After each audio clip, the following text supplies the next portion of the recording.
saya dengar kata-katanya Gus Baha.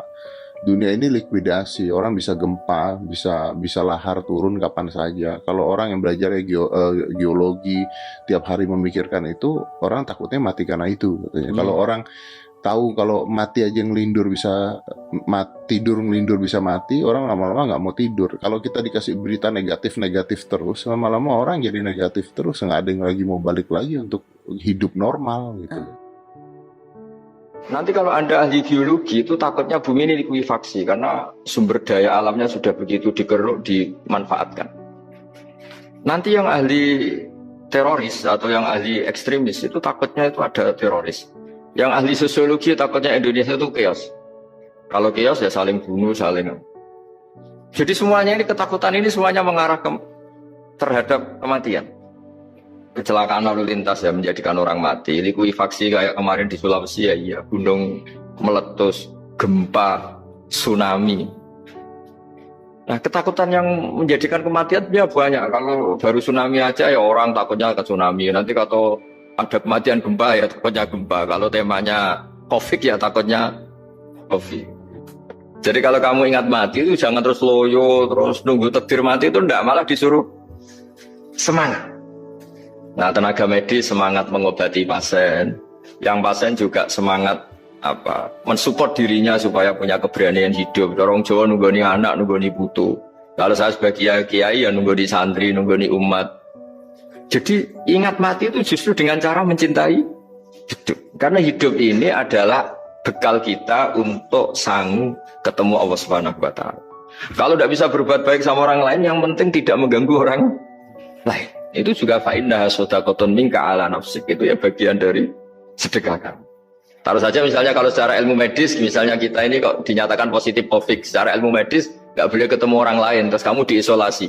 Kamu niatin ketika diisolasi itu tidak menularkan bahaya kepada orang lain, itu juga ibadah. Saya akan cerita versi kiai ya, kalau versi medis Anda lebih tahu. Kalau versi kiai itu kematian itu dianggap hal yang sebetulnya ada versi kiai ya, semua orang tahu lah pasti mati itu. Cuma inginnya mati itu kan macam-macam. Inginnya ya setelah kaya, setelah mapan, terus menangi anaknya mapan, cucunya mapan. Terus itu pun sebetulnya ada siap mati juga, tapi ya tetap mati itu. Saya akan cerita yang lucu-lucu ya supaya nggak tegang ya menghadapi kematian. Dulu itu kroni itu ya sudah ada. Jadi Nabi itu ya punya kroni, hanya pejabat. Nabi itu punya kroni. Nabi Sulaiman itu bisa terbang. Ya mulai dulu manfaatkan angin. Jadi angin itu mulai dulu memang luar biasa. Dimanfaatkan orang sekarang mulai tenaga angin, pakai rem angin. Mulai dulu angin itu luar biasa. Nah itu teman dekatnya Nabi Sulaiman tuh ya agak sopan tuh bilang gini. Itu Pak Nabi itu kalau nanti ada malaikat Israel saya pinjam anginnya supaya tidak bisa ngejar saya. Jadi mulai dulu tidak hanya pejabat, Nabi pun ya punya teman yang agak-agak gimana. Suatu saat malaikat Israel disuruh nyabut orang, misalnya namanya siapa lah. Nanti saya sebut ada yang tepaan sama nanti tersinggung, misalnya siapa gitu. Yang jelas namanya ada Agus tidak Bambang karena bahasa Arab. Orang ini cabut di India. Nabi Sulaiman kira-kira ya di Palestina kira-kira. Si orang ini ternyata di dekat Nabi Sulaiman. Nah karena Nabi itu kan orang hebat lah, sehingga malaikat ya kadang silaturahim ke para nabi. Israel sendiri ya kadang-kadang silaturahim ke para nabi. Silaturahim yang paling nggak disukai ya silaturahimnya malaikat Israel. Datang ke Nabi Sulaiman, sebenarnya niatnya silaturahim. Ternyata ketemu orang itu, kaget malaikat. Waduh ini gimana ini? Kok saya disuruh nyabut di India, kok orangnya di Palestina? Nabi Sulaiman kira-kira di kawasan Palestina, di wilayah yang katanya Israel itu. Kaget malaikat ini, katanya disuruh nyabut di India kok ada di sini. Nah si kroni ini, si orang yang itu melihat malaikat Israel, entah kenapa kok dia bisa melihat itu. Mungkin punya kekuatan tertentu karena dekat Nabi. Kaget dia. Malaikat melihat dia karena janggal ya, disuruh nyabut di India kok orangnya di Palestina. Si orang ini melihat malaikat juga takut. Malaikat itu punya hawa yang luar biasa. Akhirnya bilang ke Nabi Sulaiman, ya Nabi Allah tolong pinjemin saya angin untuk saat ini juga saya bisa terbang di India. Dipinjemin sama Nabi Sulaiman.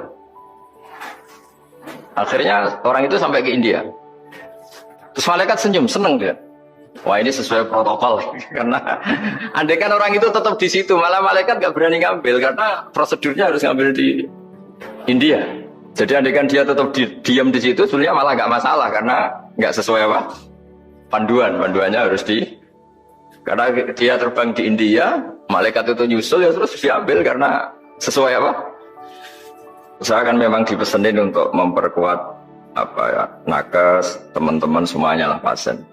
Tapi saya cerita dimulai dari yang seperti ini saya sengaja karena memang ya hidup itu seperti inilah. Pasti kita semua akan mengalami kematian. Cuma inginnya kita ya hidup itu ya sehat. Ya, terus kalau mati itu ya tidak punya utang karena berat nanti utang. Saya tidak tahu fikihnya itu. Kalau utang pribadi itu hisabnya berat. Kalau utangnya lembaga itu gimana ya? Dihitung salahnya direkturnya, apa dihitung salah karyawan yang minta naik apa? Gaji. Saya tidak tahu kayak utangnya Indonesia itu yang disalahkan itu menterinya apa presidennya, apa yang selalu mengajukan gaji 13. Tidak tahu itu karena di kitab tidak dibicarakan. Yang dibicarakan utang-utang apa? Nah singkat cerita itu kalau ngadepin kematian atau sebenarnya yang ngadepin kehidupan juga kita ini. Inna sholati wa nusuki wa mahyaya wa mamati lillahi rabbil alamin. Saya bicara ilmunya kiai. Misalnya si A itu sebenarnya sudah ditulis dia mati karena kecelakaan. Yang satu ditulis mati karena sepuh, karena tua. Yang satu mati karena tersedak. Yang satu mati karena ngelindur. Mungkin yang satu mati karena tenggelam. Laqad kunta fi ghaflatin min hadza fakashafna ankal ghita'aka fa basarukal yauma hadid. Manusia ketika di dunia itu dianggap tidur. Tidur itu dengan tanda kutip itu bodoh. Bodoh itu tidak tahu. Fakashafna angkal ghita'aka. Nanti setelah kamu mati itu pinter. Tapi ketika Anda pinter sudah meninggal, sudah tidak bisa memperbaiki kesalahan-kesalahan kita. Nah di sini saya ingin mengingatkan apapun kondisi kita yang jelas itu ingat selalu kepada Allah Subhanahu wa taala. Caranya ingat gimana? Kata Nabi, kamu bayangkan musibah yang lebih ekstrim, kamu akan tahu yang kamu alami itu ahwanu wa aisar. Yang kamu alami itu ringan sekali. Ringan seringan-ringannya. Saya beri contoh ya, kalau Anda belajar misalnya orang ahli meteor, ahli apalah, ahli perbintangan. Ketakutannya pasti benda langit ini jatuh kemudian menimpa bumi. Nah ketakutan yang menjadikan kematian dia banyak. Kalau baru tsunami aja ya orang takutnya ke tsunami. Nanti kalau ada kematian gempa ya takutnya gempa. Kalau temanya COVID ya takutnya COVID. Terus kalau ada tetangga mati karena ngelindur ya baru gue nak turu hati-hati nggak nak mati ngelindur. Nah masalahnya kan kita nggak tahunya itu. Ya tadi takutnya COVID ternyata catatannya itu mati kecelakaan. Takutnya kecelakaan ternyata matinya itu ngelindur. Kan kita tidak pernah tahu.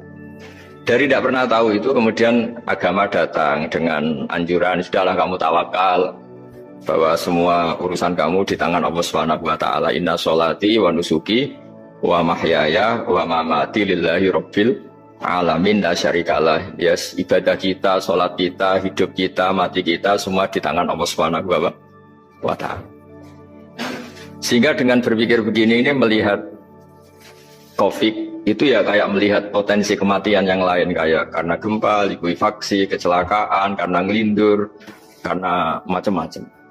Kenapa saya membuat atau menyarankan ya supaya orang berpikir demikian, supaya bersyukur bahwa kita ini dihimpit, di sekelilingi penyebab kematian tadi. Kalau kita ahli meteorologi mungkin takutnya itu asteroid jatuh, terus kemudian meteor jatuh yang nggak habis digesek oleh sistem malam, terus macam-macam. Yang ahli gempa juga takutnya gempa, yang ahli tsunami takutnya tsunami, yang ahli sosial takutnya Indonesia chaos, kemudian saling apa? Bunuh, saling apa dan sebagainya dan sebagainya. Nah dengan keadaan seperti ini kita ini baik sekali. Bukan sekedar baik sekali. Kita tidak mengalami chaos sosial, kita tidak mengalami likuifaksi, kita tidak mengalami benturan benda langit di bumi kita.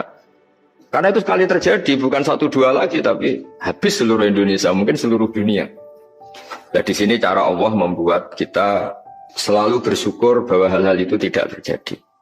Jadi ada sebuah ayat yang Allah selalu mengingatkan, Aamintum man fis sama ayakhsifa bikumul ardo fa idza hiya tamur.